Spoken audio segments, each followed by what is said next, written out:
5 speaker brands still selling a reputation. The current owner never built. 2 names nobody's heard of that actually earned theirs.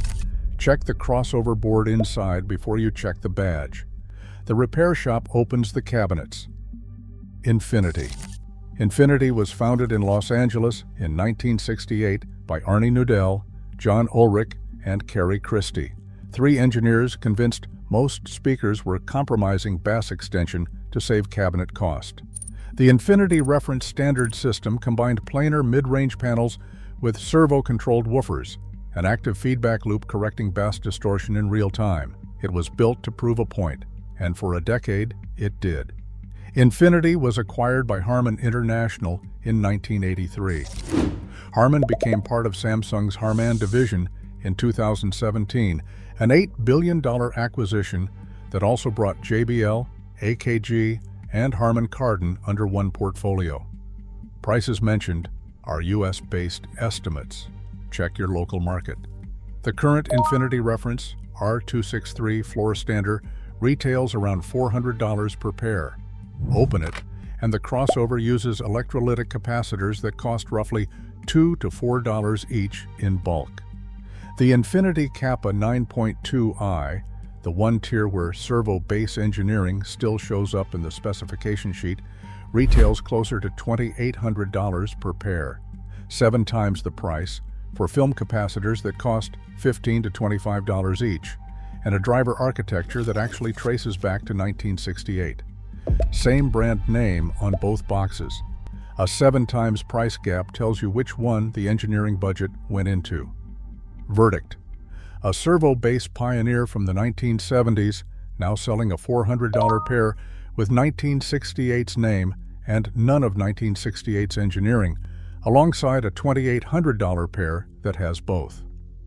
Buy this if you find a vintage Infinity reference standard system working, or if your budget reaches the Kappa series. Avoid it if you're buying the R series reference speakers most Infinity buyers actually purchase. That's the first brand, a bass pioneer reduced to a name in a Samsung spreadsheet. The next one built its identity on being louder than anything else in the room, and the ownership history behind it is louder than the speakers. Cerwin-Vega. Cerwin-Vega was founded in Los Angeles in 1954 by Gene Sherwinski, an engineer obsessed with maximum output without distortion. The brand became legendary in the 1970s for horn-loaded speakers filling an arena on a fraction of the power competitors needed, using compression drivers that most home speaker companies at the time considered too complex and too expensive to bother with. Cerwin-Vega was acquired by the Stanton Group in the late 1990s, itself acquired by Gibson Brands in 2011 as part of Gibson's broader push into professional audio equipment. Gibson Brands filed for bankruptcy protection in 2018. The name has since been licensed to different distributors, with no single engineering team carrying the original high-efficiency design philosophy forward. A current Cerwin-Vega SL12 home speaker retails for around $180 per pair, using a conventional 1-inch dome tweeter that costs a supplier roughly $3 to $5 per unit, the same part found in budget speakers, a third the price with no Cerwin-Vega badge at all. The current XLS series, with genuine horn-loaded compression drivers, sits well above that price point. That's a significant gap between the speaker most people actually buy under this name and the one that still deserves it. Verdict. A brand built on maximum output without distortion, now licensing that reputation onto a $180 speaker with a $4 tweeter you'd find anywhere. Buy this if you find a vintage Cerwin-Vega D9 working, or if your budget reaches the XLS series. Avoid it if you're buying the entry SL line, expecting the arena-filling engineering the name promises. 2 brands down, both built by engineers chasing a specific obsession, now managed by people who inherited the name without the mission. The third spent decades as the speaker every American dorm room actually owned: Boston Acoustics. Boston Acoustics was founded in Massachusetts in 1979 by Andy Koutsatos and Francis Reed, engineers who believed accurate mid-range reproduction mattered more than headline bass numbers. A $300 A70 measured like speakers twice its cost, and independent reviewers of the era confirmed it consistently, praising the crossover design specifically for how evenly it split frequencies between drivers without the coloration cheaper designs introduced. Boston Acoustics was acquired by D+M Holdings in 2005, the same parent group behind Denon and Marantz. D+M discontinued the home speaker line entirely in 2018. Here's the number that separates this brand from the first two on this list. There is no current flagship tier. Search for a new Boston Acoustics home speaker today, and what comes back is portable Bluetooth units and automotive OEM components, badge-licensed products with no connection to the A-Series engineering team at any price point. Compare that to Infinity's Kappa line or Cerwin-Vega's XLS series, where paying more still buys you real continuity. With Boston Acoustics, there is no amount of money that buys the original engineering back. The company that built it stopped building anything at all. Verdict. Unlike the first two brands on this list, there's no premium tier here worth chasing. The engineering culture didn't get expensive, it disappeared. Buy this if you find a vintage Boston Acoustics A-Series speaker working. Avoid it if you're buying anything currently sold under the name at any price. There is no team left to have built it. 3 brands down, 3 different ways, and engineering culture outlived the company that built it. Quick question. Have you ever checked whether the engineers who founded your speaker brand are still the ones designing it? No sponsored gear, no manufacturer relationships, just what the technicians know. Before the final 2 on the avoid side, if this is the kind of content you want more of, subscribe now. The 4th brand didn't lose its engineers to an acquisition. It never had a dedicated team specifying the drivers to begin with, and the invoice is still being paid by every buyer today. Acoustic Research. Acoustic Research, AR, was founded in Massachusetts in 1954 by Edgar Vilcher, the engineer who invented the acoustic suspension speaker design, still used in some form in nearly every modern speaker built today. The AR3 was reference equipment for recording studios in the 1960s, and its sealed box approach to bass reproduction was patented and licensed to competitors for decades afterward. AR has changed hands more times than almost any brand on this list, through Teledyne International Jensen, Rekaton, Audiovox, and now Vox International, the same parent group behind Klipsch's mainstream lines. AR's current lineup is entry-level bookshelf speakers, priced well below where a brand with this patent history should sit. There is no flagship, no premium tier, no high-end option where the acoustic suspension patent that changed the entire industry still shows up in the specification. Every brand covered so far on this list has at least one current product where paying more buys back real engineering. AR does not. The entry-level price point is the entire current lineup.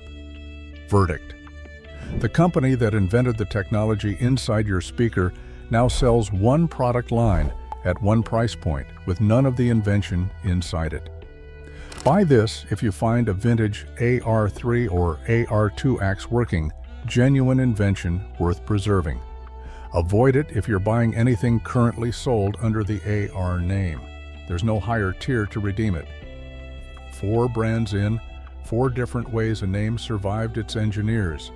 The 5th never had the ownership drama. It simply specified components to a price nobody checked. Energy. Energy Speakers was founded in Ontario, Canada in 1973, building genuinely well-regarded mid-market speakers through the 1990s under consistent Canadian ownership and design leadership. The Energy Veritas series earned real respect from independent reviewers for accurate, time-aligned sound at honest prices, built around a philosophy that prioritized driver alignment over raw output numbers on a spec sheet. Energy was acquired by Audio Products International in the 1990s, later folded into Klipsch Group under Vox International, the same corporate parent now managing AR. Energy's current reference tier speakers, the closest thing to a premium line the brand still sells, carry output ratings in the 100 to 150 watt range. Independent testing of comparable Vox portfolio speakers under real multi-channel listening conditions typically measures actual sustained output at 40 to 60% of the stated single-channel figure, meaning that rating likely delivers well under half its stated number once every channel is actually driven at once. That's not a defect. That's the specification being measured under conditions that flatter the number on the box rather than the speaker in your living room. Verdict, a Canadian engineering brand with real 1990s credibility, now quoting output figures measured to flatter the spec sheet rather than describe your listening room. Buy this if you find a vintage Energy Veritas speaker working.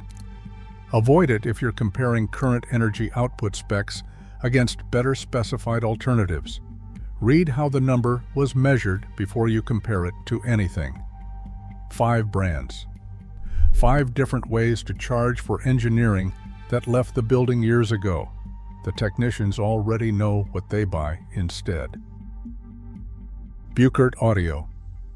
Buchardt Audio was founded in Denmark in 2016 by Mads Buchardt, a speaker designer who sells directly to consumers with no dealer markup and no acquisition history to protect. The S400 retails around $1,200 the pair, direct, with custom-designed drivers and film capacitors throughout the crossover. The same component tier Infinity only offers at $2,800, and Cerwin-Vega only offers in its XLS series. Buchardt gets there at a lower price because there's no distributor margin and no parent company managing costs from outside the industry, and the small team behind the brand answers customer support emails directly rather than routing them through a call center. Verdict, a speaker brand too young to have been acquired, structured specifically so it can't be, pricing real engineering below what the legacy brands on this list charge for the badge alone. Buy this if you want driver engineering that rivals brands 3 times the price and you're comfortable buying direct.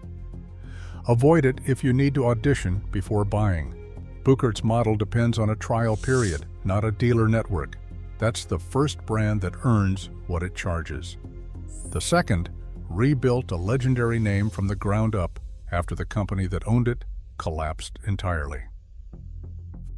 Fyne Audio. Fyne Audio was founded in Scotland in 2017 by a team of former Tannoy engineers after Tannoy's ownership changes pushed much of its original design talent out the door. Fyne's ISO flare driver technology is a direct descendant of Tannoy's dual concentric design, the same engineering philosophy built by the people who developed it, with no parent company managing costs from outside the industry. The F500 retails around $700 the pair, using a driver architecture that took Tannoy decades to refine and that Fyne's founding team brought with them, rather than starting over from a blank sheet of paper. Verdict, the engineering culture, a legendary brand lost, rebuilt from scratch by the people who built it the first time, at a price the original Tannoy team never got to set for themselves. Buy this if you want dual concentric driver engineering from the team with the most experience building it anywhere in the world. Avoid it if your budget doesn't reach past entry level. Fyne's engineering shows up most clearly in the mid-tier and above. Here's the principle to take from this video. 1 sentence. The brand name on the front panel tells you what marketing decided to charge. The price gap between a brand's cheapest and most expensive product tells you whether the engineering ever left the building. 3 words: inherited, licensed, independent. Every brand that failed this list scores 0 on independent. Both brands that passed built that word into how they're structured from day one. Which brand surprised you most, the one that failed or the one that earned it? Drop it below. See you next time.